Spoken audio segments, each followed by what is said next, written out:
Swayam Prabha. Digital India. Educated India.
Hello everyone, this is Dr. Bhanupriya Rohila from Mohanlal Sukhadia University, and today's lecture deals with John Keats' famous poem Ode on Melancholy.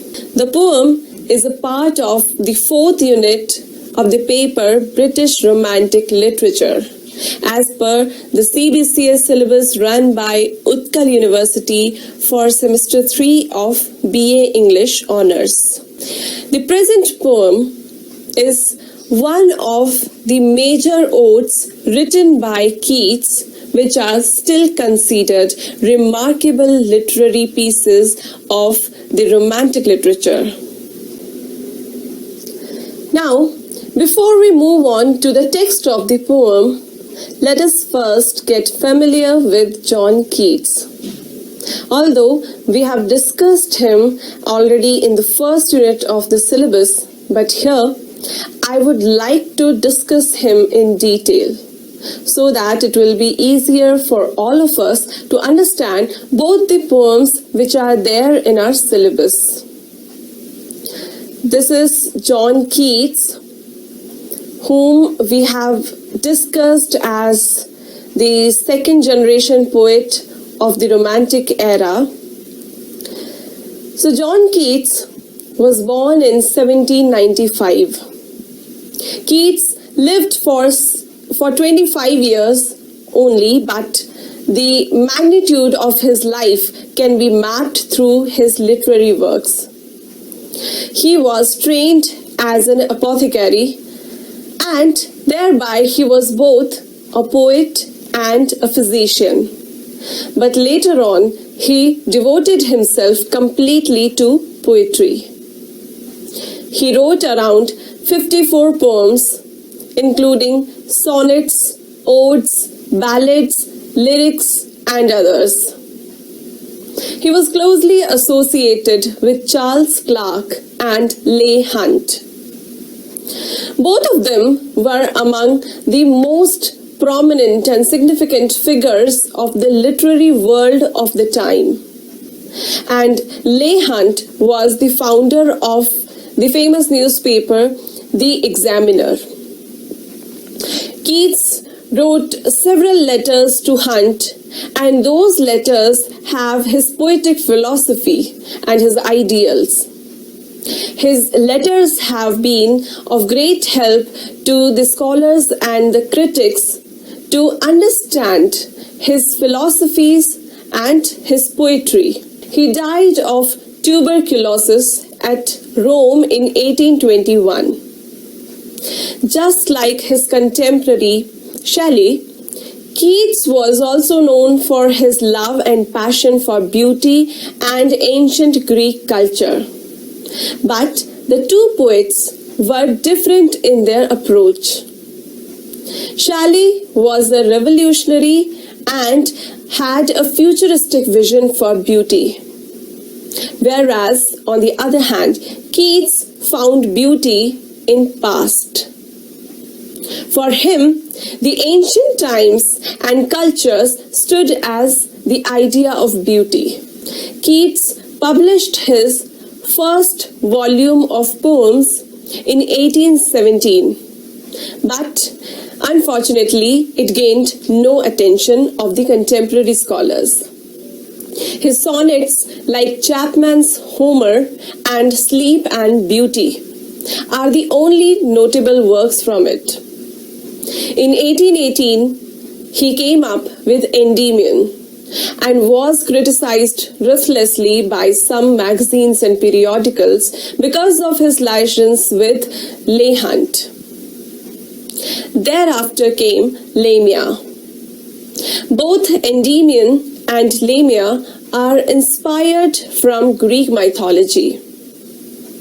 He also wrote Isabella, or The Pot of Basil, which is based on Boccaccio's Decameron. The Eve of Saint Agnes, the ballad La Belle Dame sans Merci, and Hyperion are among his well-known works. His best works came in 1820. These were his odes. To a Nightingale, Ode on a Grecian Urn, Ode on Melancholy, to Autumn, to Psyche, and Bards of Passion and of Mirth are the odes which are the most celebrated odes not only in Romantic era but in the history of English literature too.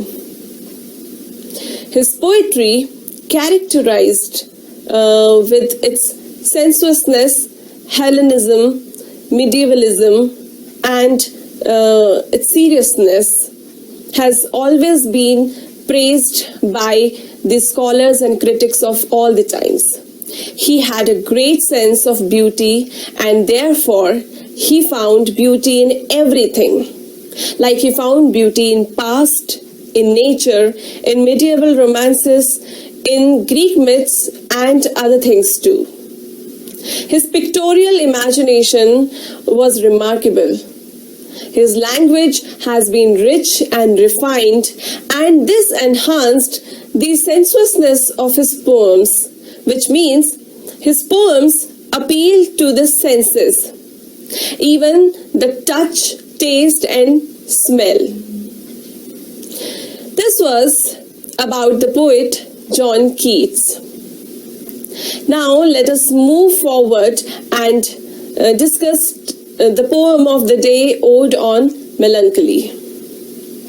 First, we see here what an ode is, and then we shall discuss about the theme of the poem, that is melancholy.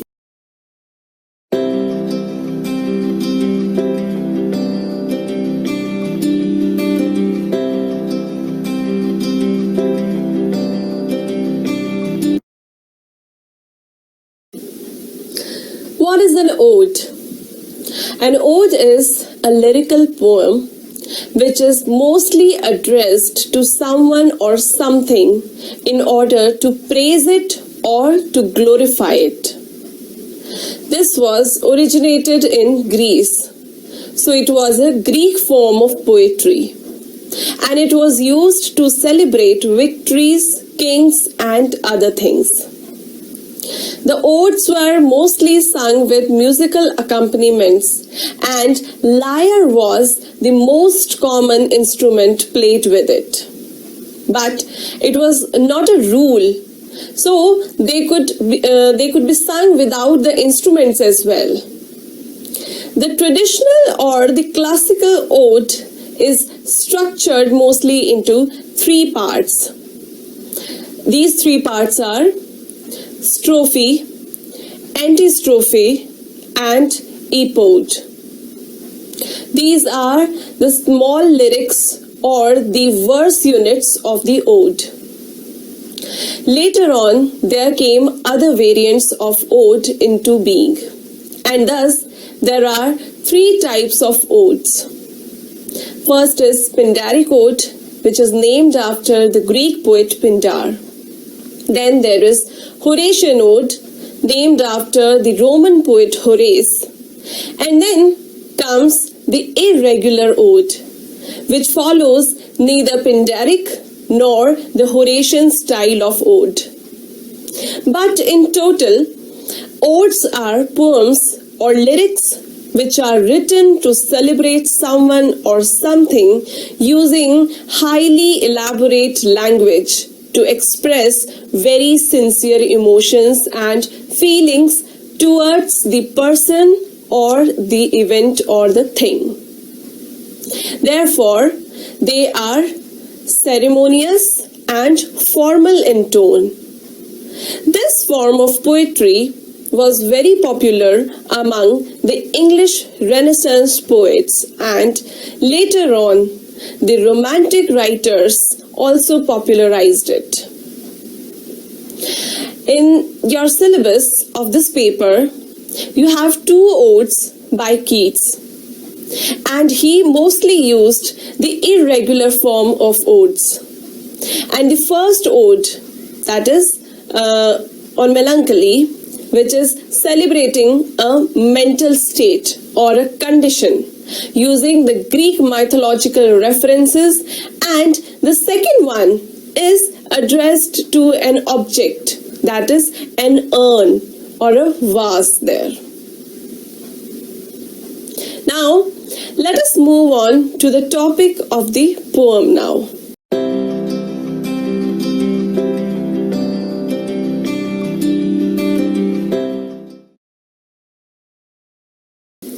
In this poem, Keats is celebrating melancholy.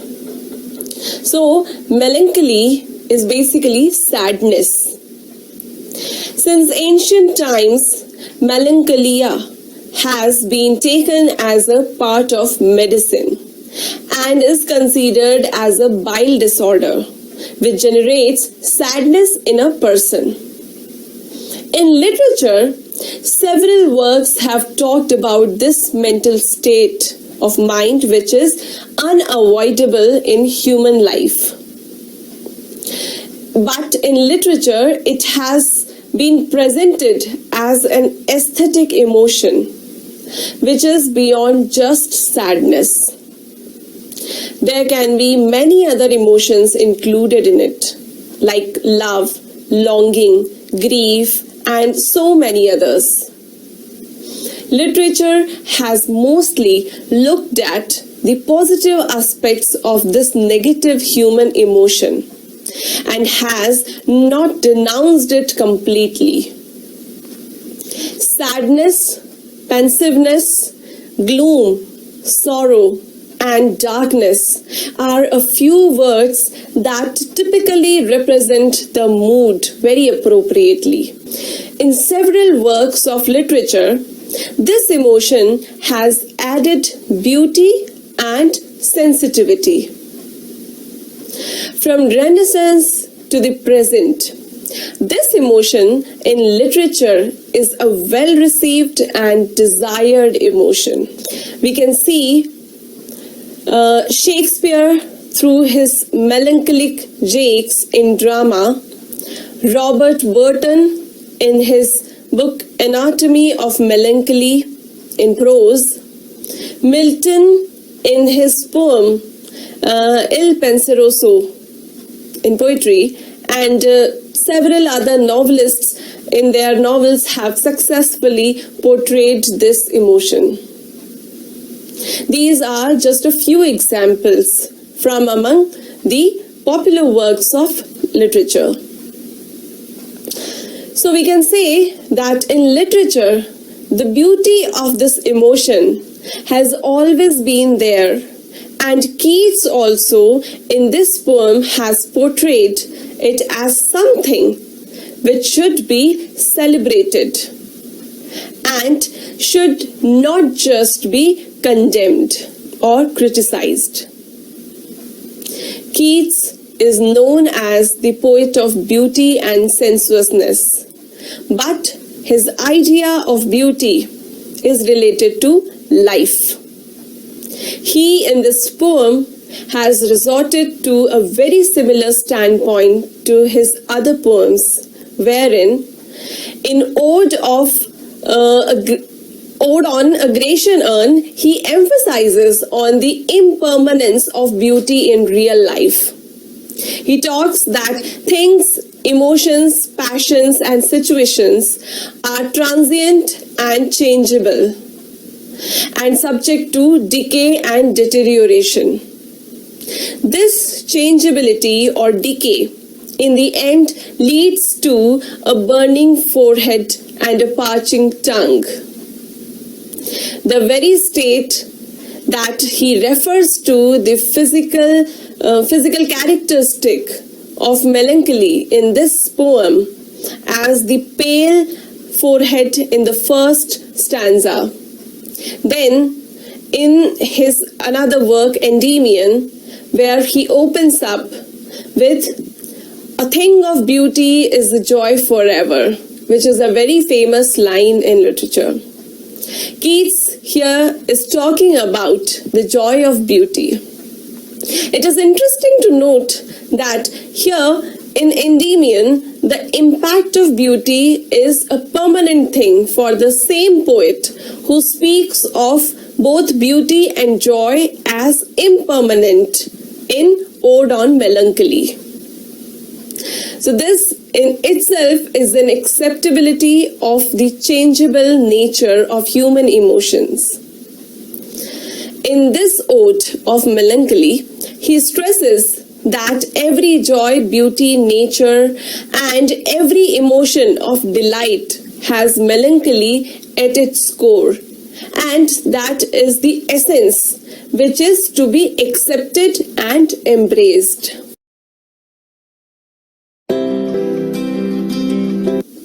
Moving on to the text, we now begin with the first stanza, which reads as, "No, no, go not to Lethe, neither twist wolf's bane tight-rooted for its poisonous wine, nor suffer thy pale forehead to be kissed by nightshade ruby grape of Proserpine. Make not your rosary of yew berries, nor let the beetle nor the death moth be your mournful Psyche, nor the downy owl a partner in your sorrow's mysteries, for shade to shade will come too drowsily and drown the wakeful anguish of the soul." So here the speaker, who is the poet himself, is addressing the reader, or it seems like he is addressing someone who he assumes to be a sufferer of melancholy or sadness. And here he starts by giving some instructions or advice to the listener or the sufferer.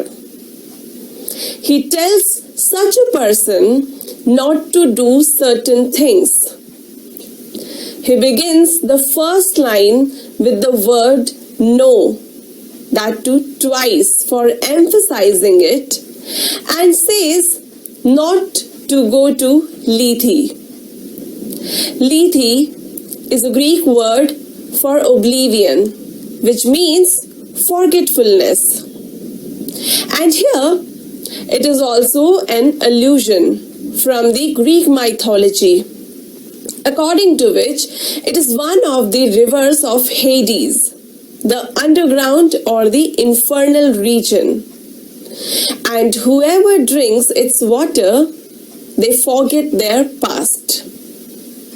Then secondly, the poet says, "Neither twist wolf's bane." Wolf's bane, which is also known as monk's hood, is a plant which is poisonous and can be fatal to humans. So he says that don't use this plant and its poisonous wine. This plant was used for medicinal purpose by Greeks. So here the poet dissuades him to take it. Further he says, don't let your pale forehead. So pale forehead is a psychological characteristic of a melancholic person. So he says that don't let it be kissed by nightshade. Now nightshade is again a poisonous plant which is also used medicinally. So if someone consumes it in more than required quantity, it will lead him to unconsciousness, or sometimes it can lead him to death as well. And the poet also calls the nightshade as the ruby grape of Proserpine. Here again we have another allusion from the Greek mythology, according to which Proserpine, or sometimes also called as Proserpine, was brought to Hades, and thus she was made the queen of the underworld.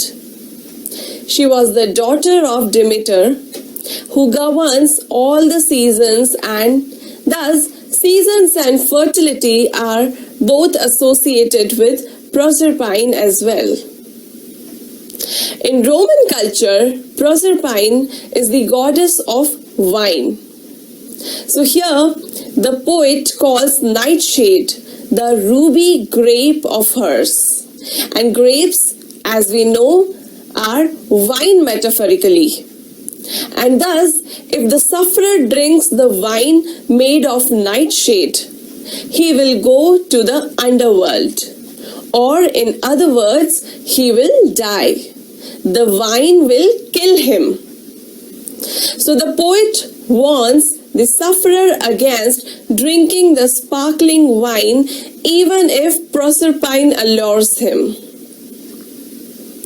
Addressing the sufferer, he further says that one should not make the rosary of euberries.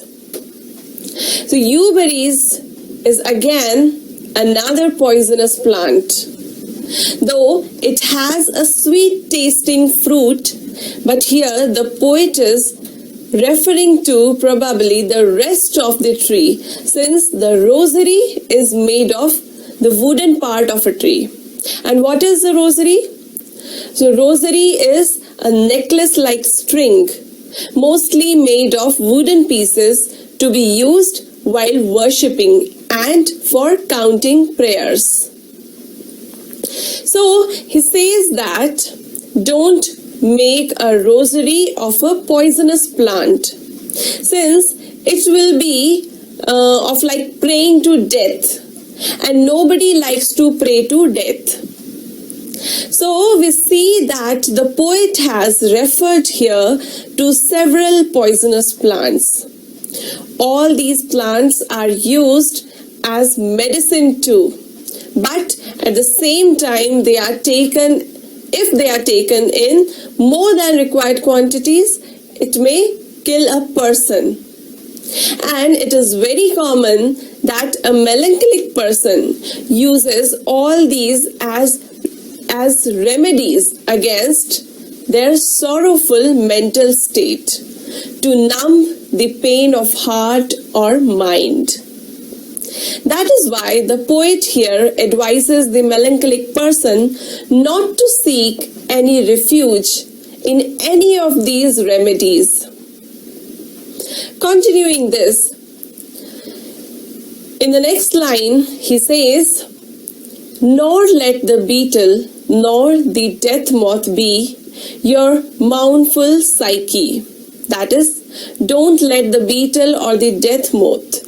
Both of these insects are widely considered as bad luck. It is a superstition that if these insects sit over someone, it will bring death omen to them. So the poet says that don't let them control your psyche. And psyche represents both heart and the mind. So he says that don't make them sorrowful. Here we see that the word psyche is a proper noun with its capitalized P. In Greek mythology, psyche rules both the soul and the mind. So he says that don't let it be mournful. In line with this, he also says, nor the downy owl, a partner in your sorrows, mysteries. A downy owl symbolizes night, gloom, darkness, and death. So the poet says that don't make it a partner in your sorrows, which are mysterious. That is, the sorrows are due to some obscure reasons. So taking the owl's help and letting the owl be a partner to relieve yourself in your sadness is also not advisable. And then in the last couplet of this stanza, he says, for shade to shade will come too drowsily and drown the wakeful anguish of the soul. So shade to shade, that is, one after another remedy will happen gradually, and all will drown or sink the wakeful, which means disturbed or sleepless suffering of the soul. So the remedies will sink or reduce the anguish of the soul.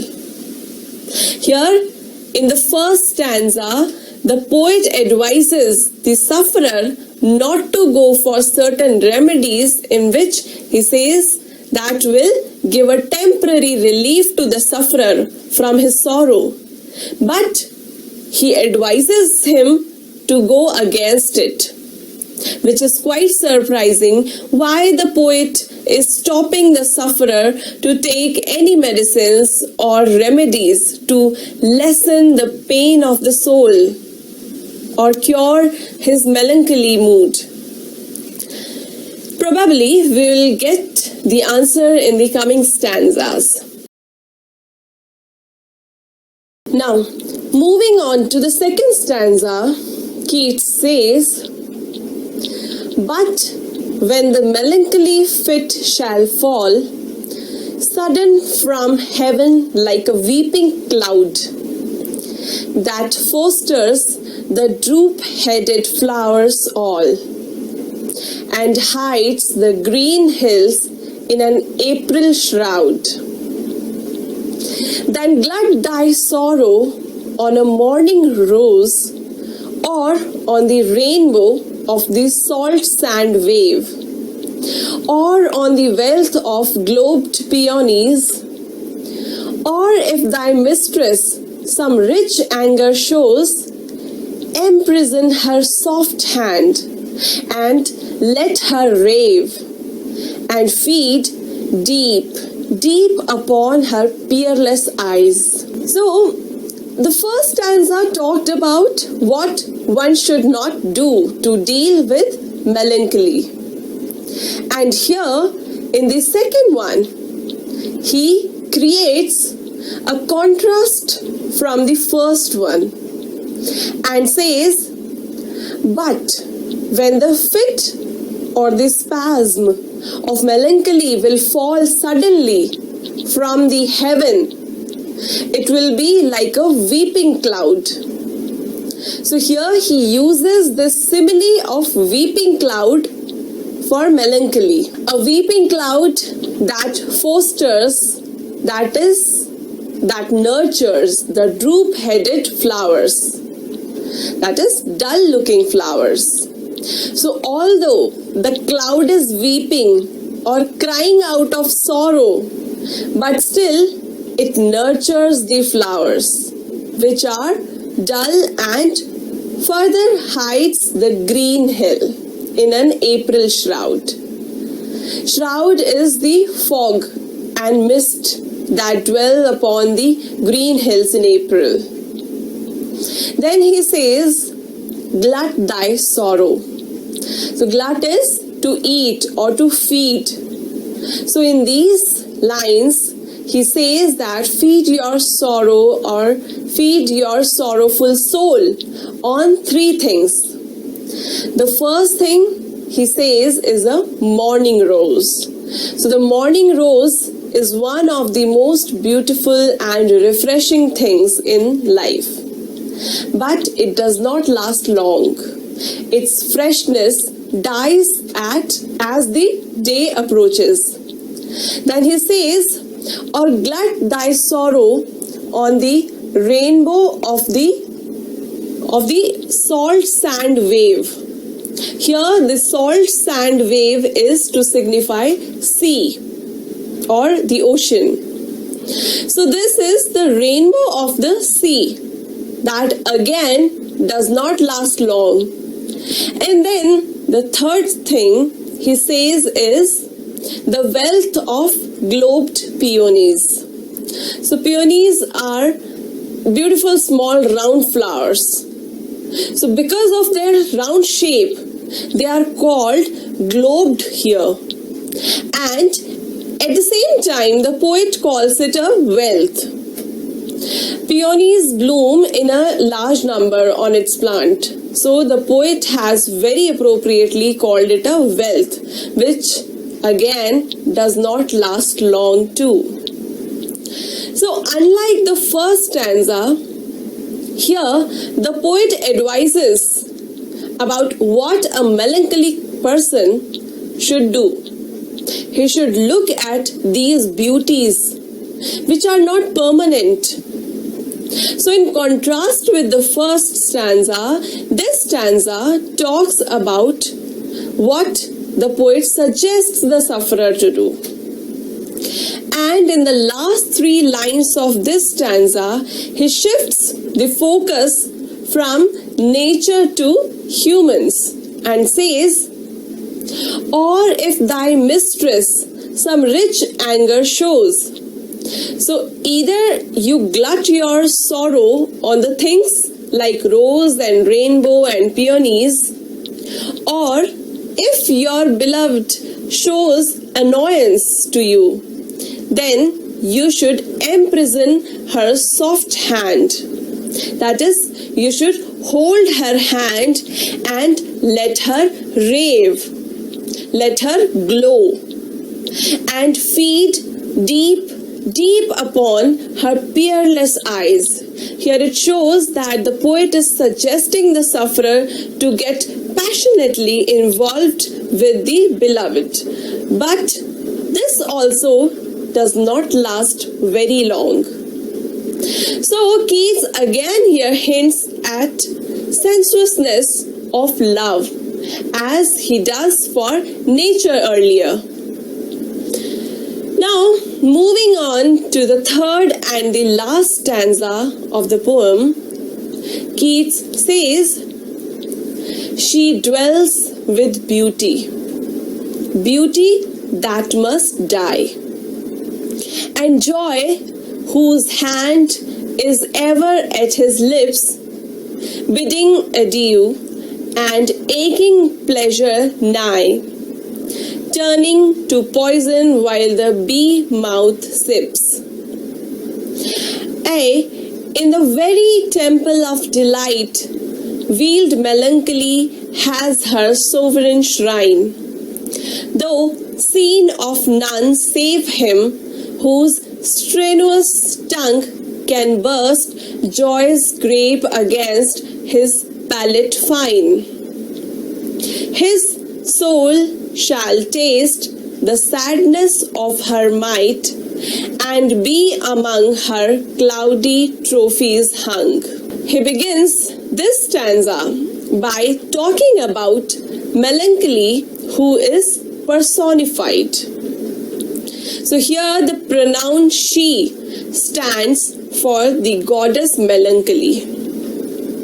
This personification of this emotional state reminds me of John Milton's famous poem Il Penseroso, written in 1645, which talks of Il Penseroso, that is the serious man or the pensive man. And he invokes the goddess Melancholy to live with him. Here in this poem too, Keats talks about her and says that she lives with beauty and joy. But the worldly beauty dies soon, and joy always is ready to say goodbye. Here both beauty and joy are also personified. So it means melancholy lives with beauty and joy, but they leave her soon. And the third one who melancholy lives with is pleasure, which is aching, that is painful. The word nigh means close by.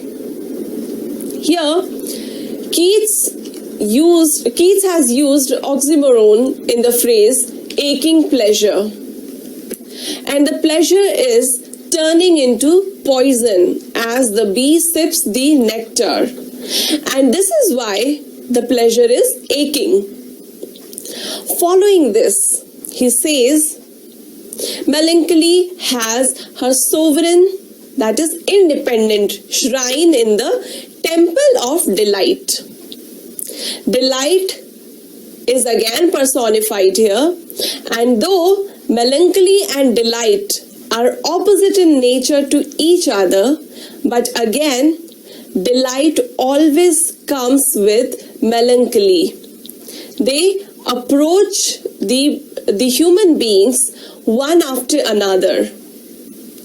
And the poet portrays melancholy as wheeled, since it is the temple of delight, and melancholy finds that as her shrine. And who can see her when she is wheeled? The poet talks about this in the next two lines. So who can see? Though seen of none, save him whose strenuous tongue can burst joy's grape against his palate fine. So it means the wheeled melancholy can only be seen by the one whose strenuous tongue, that is, whose spirited or lively tongue can burst joy's grape against his palate fine. So it is a kind of a visual imagery which Keats has beautifully portrayed here. It is quite typical of Keats' poetry, and one can imagine how grapes burst when you put them in mouth, and as it bursts, the juice feels against your palate, which means only the one who can feel that sort of enjoyment, or the one who can feel such a joy, he only can see melancholy, who is wheeled. And then comes the final couplet of the poem that says, his soul shall taste the sadness of her might, and be among her cloudy trophies hung. So continuing the thought of the previous couplet, the speaker here says that such a person who can feel joy to its core, only such a person can see her and can taste the sadness of her power. And once he feels that power or that sadness, he can be among her cloudy trophies, which means that melancholy earns such persons as its trophies. Here the poet says that one cannot enjoy the true essence of sadness if one is not spirited. Now look back at the first stanza again, and now we understand why the speaker advises the sufferer against certain remedies to get rid of melancholy or to lessen the effect of sadness. In the last line of the stanza, he says, and drown the wakeful anguish of the soul. So the poet wants the listener to keep that anguish alive and active so that one can enjoy melancholy as well. Thus, in the end, the poet suggests through all the things that provide human beings with joy and beauty and delight, that they are all transient things. And after these emotions, melancholy, which is an inseparable part of delight and joy, would certainly come. And one should be able to enjoy this emotion of gloom as well.